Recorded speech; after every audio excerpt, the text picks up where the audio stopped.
Hi guys, welcome back to a new episode of Wake&Tech. Today in this video, I'm going to show you how you can log into your Patreon's account.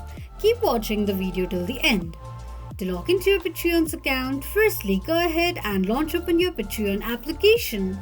The official page of Patreon application will appear on the screen. You can either log into your Patreon's account using your email, Google or Facebook account as well. Choose any one of the options that you have used before for your signing up of your account. Here I'm gonna go with email. Enter your email address and tap on continue. A verification code will be sent to your email address for confirmation. Enter a verification code sent to your email address and tap on continue. You will be logged into your Patreon's account in no time.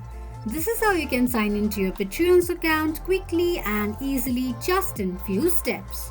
If you have any thoughts or queries, let us know in the comments section.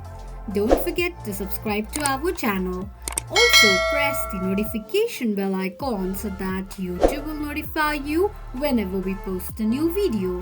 I hope this video was helpful to you. Thank you so much for watching.